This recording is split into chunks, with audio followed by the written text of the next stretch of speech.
Assalamualaikum warahmatullahi wabarakatuh. Selamat datang di Titian Salikin, radio online Pesantren Akmaliyah Salafiyah yang mengupas tuntas mengenai perjalanan seorang salikin bertemu dengan Mursyid Akmaliyah, Syekh Maulana Hizbul Watani, termasuk mengenai penyaksian dirinya terhadap uswah beliau dan juga karomah-karomah beliau. Dan saat ini saya sudah bersama dengan salah satu salikah, yaitu Mbak Dian. Assalamualaikum Mbak Dian, terima kasih banyak kesempatannya untuk hadir di sini ya Mbak ya, yang akan menceritakan mengenai perjalanan Mbak Dian bertemu dengan Bapak, atau mungkin bisa juga bercerita mengenai keyakinan Mbak Dian terhadap Bapak, seperti apa sih beliau itu gitu.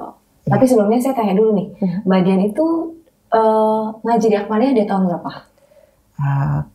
Sekitar 2015 ya kalau nggak salah. Kurang lebih sudah 8 tahun ya? Iya, tapi on off ya. Jadi yang benar-benar sih sekitar yang sudah benar itu 2018 ya. Mengenalnya 2017. Nah, kenal dari Akmaliyah di mana?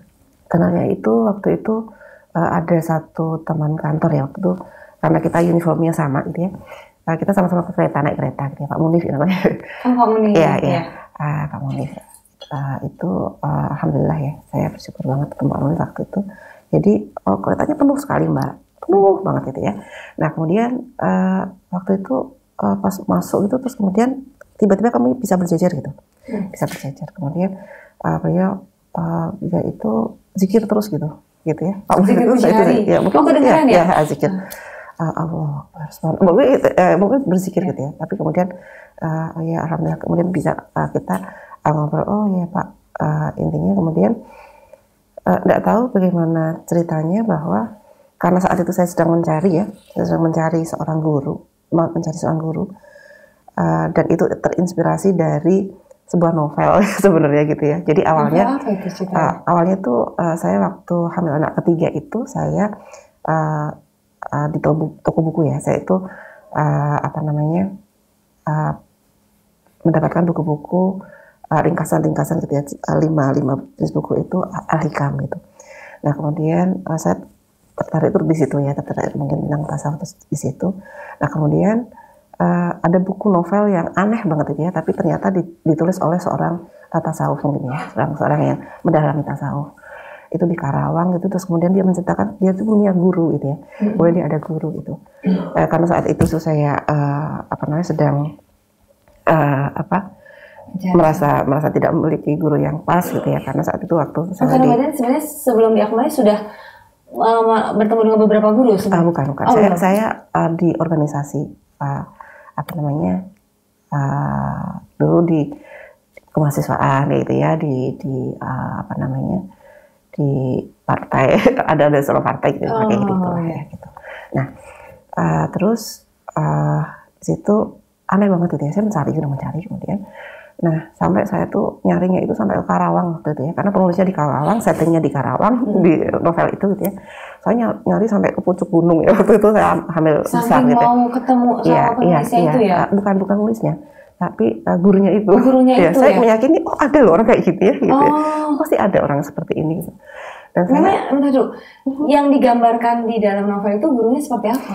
Gurunya itu adalah dia yang mengajarkan tentang rahasia-rahasia ketuhanan, kira-kira gitu ya, maksudnya bahwa ada esensi dari saya menangis ya, dari sebuah dari kehidupan ini ada sesuatu yang luar biasa gitu ya, maksudnya yang harus kita gali, kira-kira gitu. Dan tapi itu saya pikir saya harus cari itu ya, kemudian saya cari itu sampai ke sana dan itu ya memang itu sedang ada ujian dan seterusnya gitu ya. Nah itu ternyata dicari itu ternyata nggak ada gitu ya. Ternyata nggak ada. Nggak ada. Udah tanya ini nggak ada. Nah kemudian ketemulah Pak Munif itu gitu ya. Ketika seperti itu, ya memang nggak tahu, terus kemudian dia cerita, ya wah bagus ya Pak ya ini ya. Oh dia tuh menceritakan apa ya Pak Munif itu ya? Menceritakan bahwa ya hidup itu harus begini Mbak, gitu kira-kira gitu ya, harus meleleh gini atau apa gitu ya, atau apa gitu ya, mungkin seperti itu lah ya, nggak tahu apa yang bisa Pak Munif waktu itu. Iya tapi kayak gitu kan mestinya ada gurunya ya Pak, saya bilang gitu kira-kira. Terus kemudian tapi oh iya ada itu guru seperti itu gitu. Kayaknya susah ya Pak ya, nggak ada. Oh ada kok katanya, tapi karena memang ternyata kita tuh juga satu unit waktu itu, tapi berbeda tempat ya gitu. Saat itu dulu ternyata beliau juga pernah melihat saya gitu ya waktu itu. Itu ya udah kemudian ngobrol gitu aja. Kemudian kalau ini mau, saya ada kok gurunya gitu. Oh ya gitu kan. Kalau mau, ayo saya. Oh ayo, saya bilang gitu maksudnya. Oh ayo gitu. Nah kemudian apa namanya? Tapi Mbak Dian ini dulu deh, baca dulu deh, gitu. Apa namanya? Dengar dulu deh kajiannya Bapak, kajian guru saya. Gitu. Nah, kemudian oke, saya kemudian dengar berarti belum datang nih? Belum. Di online dulu atau dikasih rekaman dulu? Dikasih disk gitu kalau masalahnya di situ. Dan itu dikasih flash disk atau apa ya waktu di email ya waktu itu. Nah, itu. Saya hanya 1-2 kali dengar kali ya. Saya oke gitu maksudnya. Saya nggak tahu. Saya oke gitu ya. Iya, saya oke gitu maksudnya. Ayo Pak kita datang gitu. Itu datang. Datang pertama di kajian? Pertama di saya malam Sabtu? di siang hari. Di siang hari. Siang hari. Saya kurang niatnya ya? Iya. Maksudnya saya kan harus izin dulu lah kalau mau ngaji gitu kira-kira gitu. Nah kemudian saya ke sana, saya ke sini. Ya Allah, itu Bapak sedang ke yang santri. Nunggu gitu ya, kemudian malah dikasih, tapi saya dibantu itu sama Pak nanti pokoknya kalau di sana Mbak, kalau ada kejadian yang ini gitu ya semuanya, cuma contoh ada yang nggak pakai jilbab atau apa, Mbak Dian diem aja ya, nggak peduli saya kayak gitu. Yeah. Walaupun saya sebenarnya totok ya sebenarnya kalau dari background saya sebenarnya totok, tapi nggak masalah itu. Kemudian ya udah waktu itu saya tuh malah nggak nyadar waktu itu alfatnya Bapak itu ya baru masuk gitu, tapi nggak tahu saya itu yang mana ya itu, tapi tiba-tiba Bapak udah masuk aja gitu kan, udah mulai, tapi memang nggak bisa ditemuin saat itu. Kemudian saat itu saya ketemu kalau nggak salah waktu itu ada Pak Rinto ya, yang mengirim beliau dan siapa waktu itu ya ibu-ibunya ya waktu itu saya belum kenal. Itu saya tanya, saya mau ngaji Pak gitu, saya mau ngaji. Oh ya udahlah nanti lihat aja dulu gitu. Maksudnya kata Bapak? Ya kayak Pak Mundi. Gitu, ya nanti lihat aja lah Mbak gitu. Oh ya baiklah gitu. Jadi terus kemudian apa namanya? Tapi suruh ikut sama Pak Rinto kalau nggak salah. Nah di perjalanan itu banyak cerita gitu ya. Dan ternyata ya banyak kok Mbak, banyak yang kemudian nggak ngaji lagi Mbak, lihat aja lah dulu lah, coba aja lah ngaji dulu. Tapi saya saat itu, kenapa sih? Orang sudah ketemu kok, kenapa harus nggak ngaji lagi ya gitu, kayak gitu maksudnya kayak gitu. Kita lihat aja lah dulu gitu maksudnya gitu. Ya itu sih Mbak sekelumit ceritanya ya. Dan saat pertama kali saya sudah menyatakan, karena saat itu memang saya juga ada di organisasi itu, saya juga harus ngaji gitu ya dengan seorang ustazah kayak gitu. Dan itu ada ininya, tapi saya bilang sama Bapak, Pak saat pertama kali ngaji, Pak saya izin. Saya mau izin untuk tidak ngaji lagi sama ustazah saya itu gitu. Saya mau benar-benar ingin ngaji ke Bapak gitu.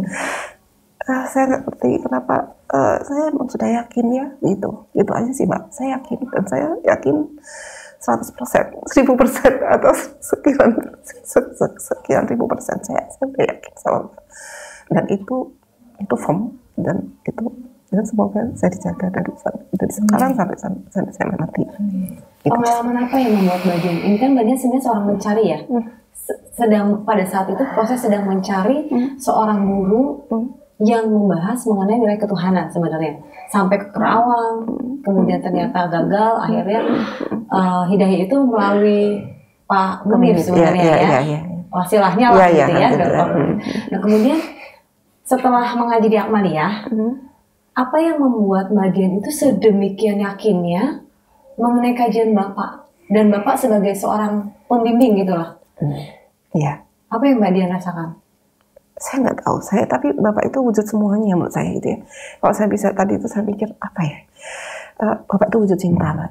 Menurut saya, Bapak itu wujud cinta dalam segala halnya. Bapak itu wujud cinta. Bapak itu wujud segala halnya. Bapak itu wujud pengalaman kita yang pernah Mbak Dian rasain gitu sama Bapak, sampai Mbak Dian bisa mendeklar Bapak itu wujud cinta gitu. Apa yang menggugah hati Mbak Dian sampai akhirnya Mbak Dian yakin banget gitu Saya nggak tahu. Bapak itu wujud keindahan, Mbak. Saya nggak tahu. Tapi itu tertanam dalam hati ya. Saya nggak tahu. Dan ya saya nggak tahu. Itu saja sih. Bapak itu wujud keindahan. Bapak itu wujud semuanya. Bapak itu wujud semua yang indah-indah, yang nggak bisa dikatakan ya, Mbak. Dan Mbak Dian sebelum ketemu Bapak kan sudah ngaji tadi ya, Mbak Ustazah, atau mungkin pernah ikut pengajian-pengajian gitu? Itu ya. Yang cuma seringan-seringan segala macam gitu? Oh iya. Pernah? Iya. Saya ngaji itu lepas saya cukup ekstrim gitu, mungkin kalau tentang agama ya maksudnya gitu. Waktu SMP saya mengatakan kalau karena saya punya pengalaman buruk tentang Islam gitu ya, maksud gitu. Kenapa itu? Jadi waktu SMP tuh guru agama saya itu saya kurang sreg ya, maksudnya dia kadang-kadang ya kurang sreg gitu. Jadi saya bilang di baiat gitu, di sebuah musola gitu semua anak-anaknya di baiat itu bahwa kalian itu tidak akan meninggalkan agama Islam. Gimana? Kalian jangan sampai sekali-kali meninggalkan agama Islam. Gitu. Saya bilang, karena saudara-saudara saya banyak yang Nasrani ya. Kemudian saya bilang, saya nanti kalau melihat agama Nasrani atau agama yang lain itu lebih baik daripada Islam, saya akan pergi, saya akan pindah. Mbak Dian pada saat itu bilang begitu ya. Dan itu ya sebetul saja gitu ya. Nah, apa ya? Tadi Mbak Yuna tadinya apa itu Mbak ya? Guru ngaji yang lain ya. Nah, waktu SMA saya itu kemudian tergugah saat teman saya yang gokil banget gitu ya. Teman saya itu pendaki gunung dan sebagainya kayak gitu, dia pakai jilbab gitu. Dan itu geng saya itu pada kenapa pakai jilbab gitu ya. Itu. Padahal mereka gokil banget gitu. Gokil banget, dan memang dia sangat liberal banget dalam berpikir dan seterusnya. Tapi kok pakai jilbab gitu kan? Jilbab gitu. Ya, itu pertama kali ini, dan ya banyak penentangan juga di orang tua gitu ya, seperti itu. Tapi apa namanya? Ya kemudian lanjut ya ngaji di kuliah itu ngaji gitu kan. Dapat guru ngaji yang itu, yang di situ di lingkaran kampus. Sampai kemudian kerja juga sama. Akan tapi rasa itu semakin kering gitu maksudnya gitu. Jadi Mbak Dian tuh merasakan kekeringan walaupun sudah ngaji ke beberapa orang sebenarnya, atau mungkin udah diskusi sama lingkungan itu, tetap ada rasa kok kayak ada yang kurang. Uswahnya nggak ada ya rasanya gitu ya. Uswahnya tuh nggak ada. Uswahnya nggak ada. Ya, uswahnya sebenarnya tokoh sentralnya yang mana sih yang bisa kita pegang untuk yang mana ya? Kok kayaknya ya sudahlah gitu ya. Karena kita hanya beriman pada Al-Quran dan hadis lah ibaratnya gitu ya. Itu sehingga kita tapi perwujudan uswahnya itu Mbak Dian nggak bisa lihat. Jadi hanya sebatas ya berbicara, tapi Mbak Dian tidak bisa lihat wujud nyata dari ilmu yang disampaikan itu maksudnya ya. Dan itu Mbak Dian bisa lihat di Bapak. Pasti ya. Apa yang benar-benar Mbak Dian pernah lihat gitu di Bapak, uswahnya Bapak? Pertama terhadap diri Mbak Dian, atau mungkin Mbak Dian melihat Bapak ke salikin lain atau salikah gitu lah. Iya. Dari cerita-cerita itu pasti ya. Dari cerita saudara-saudara kita gitu seperti apa. Tapi apa ya Mbak ya? Saya nggak ngerti ya. Tapi menurut saya memang beliau begitu gitu. Maksudnya contoh-contoh yang beliau ini kan ya. Atau Mbak Dian hanya merasa gini, kan kalau kata Bapak seorang aulia walaupun tidak berbicara, kita ada masalah melihat beliau aja, seorang aulia itu udah selesai masalahnya. Nah itu Mbak. Atau mungkin energi pada saat melihat seorang aulia itu sudah terasa ke dalam diri kita gitu. Iya. Saya nggak tahu ya. Itu tidak. Saya terus terang aja begini Mbak. Saya itu percaya pada beliau itu sesuatu yang sangat lain, sesuatu yang beyond of our mind, dan ini tuh saya tuh rasa gitu ya, saya rasa itu gitu. Pernah ada kejadian Mbak Dian belum pernah cerita siapapun, bahkan nggak cerita sama siapa-siapa, tiba-tiba Bapak nembak atau Bapak nggak tahu, Bapak tahu Dian segala macamnya gitulah gitu. Belum ya, permasalahan apapun gitu. Tapi saya yakin Bapak ketika Bapak mengatakan sesuatu itu adalah Bapak benar, dan saya yakin itu yang terbaik gitu. Walaupun itu dibolak-balik seperti apapun, saya tahu itu pasti benar. Saya yakin itu benar gitu. Itu sih. Nasihat yang pernah diterima sama Bapak buat Mbak Dian atau pernah dengar di kajian satu hal yang paling hati? Bapak begini Mbak Dian, ingat ya, ingat kamu Dian, Bapak Allah, kamu Dian, Bapak Allah, itu berapa kali ya? Berapa kali? Artinya Bapak itu yang akan menyampaikan itu kepada Rasulullah, kemudian kepada Allah gitu ya, maksudnya Bapak ya. Dan itu jadi pegangan terus ya Mbak ya. Itu jadi pegangan. Itu yang Mbak Dian jadi pegangan sampai dengan sekarang. Dan apa yang Mbak Dian persiapkan untuk diri atau Mbak Dian mantapkan untuk hati, karena kan sekarang Bapak udah tidak berjasad ya. Tetapi kan kita meyakini bahwa seorang aulia itu tetap hidup. Itu yang buat bekal diri Mbak Dian untuk tidak bergeser sedikit pun, karena kan kita umur, kalau dilihat dari umur kan masih panjang nih gitu. Secara sunnah Rasul masih jauh gitu. Apa yang Mbak Dian tekankan ke dalam diri Mbak Dian untuk menjaga baiat itu? Apa ya? Jadi kita itu kalau saya itu Bismillah, kita akan selalu bersama dengan Bapak. Kita selalu dalam diri Bapak. Bapak mewarisi semua itu dengan sempurna.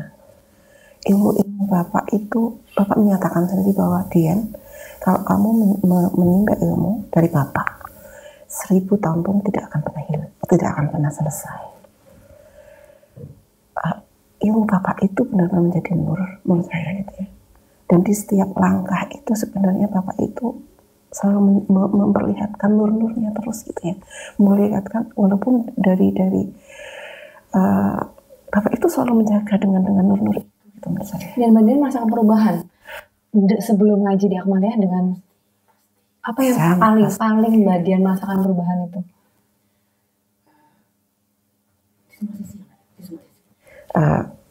Di semua sisi. Jadi rasa ketenangan diri, cara pandang kita terhadap dunia, kehidupan cara pandang kita terhadap dunia kedua itu seperti semuanya ini, maksud terhadap hidup pikuk loh ya. Hidupan ini. Dan itu luar biasa, satu kali yang luar biasa. Jadi Mbak Dian merasa perubahan paradigma hidup itu setelah ngaji di Akmaliyah itu luar biasa banget. Dan masalahnya ini adalah menurut saya ini adalah satu ilmu yang uluwi gitu, yang nggak bisa didapat di tempat yang lain dengan begitu mudah. Dan saya yakin itu. Dan saya yakin banget kaifiat Bapak itu adalah kaifiat yang terbaik gitu. Kaifiat yang lain itu mungkin saya berpikir bahwa untuk mendapatkan ilmu itu yang memang Pak mengatakan menyampaikan terus di dalam setiap kajiannya itu harus ditemui bertahun-tahun, bahwa berpuluh-puluh tahun. Tapi kita seperti ini gitu, betapa kita bersyukur itu memiliki Bapak yang yang sangat luar biasa. Dan terasa energinya perubahan dalam diri Mbak Dian dan dirasakan oleh orang sekitar Mbak Dian ya. Insya Allah ya, semoga ya, insya Allah. Terima kasih banyak Mbak Dian untuk sharingnya, untuk semua pengalamannya, dan mungkin Mbak Dian ada pesan atau nasihat untuk diri atau untuk pendengar semuanya, salikin-salikin dan masyarakat umumnya yang melihat titian salikin ini. Iya, Bismillah. Menurut saya, marilah kita terus gitu ya, terus bergandengan tangan gitu ya. Kita terus bersinergi, kita terus menghilangkan ego-ego kita. Kita terus memandang Bapak, bahwa Bapak itu menginginkan kita senantiasa dalam persatuan untuk membesarkan Akmaliyah ini sampai Bapak tersenyum nanti gitu, melihat kita bahwa Akmaliyah akan menjadi corong ilmu di dunia ini, insya Allah. Kajian tauhid dan hakikat tinggal ma'rifah ya, Mbak. Itu katamu.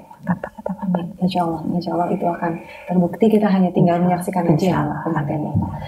Alhamdulillah, makasih banyak Mbak Dian untuk waktunya sekali lagi, dan insya Allah kalau ada di lain waktu kita bisa undang lagi kemudian ya. Insya Allah, amin. Sekian titian salikin episode kali ini. Wassalamualaikum warahmatullahi wabarakatuh. Waalaikumsalam. Makasih Mbak Dian.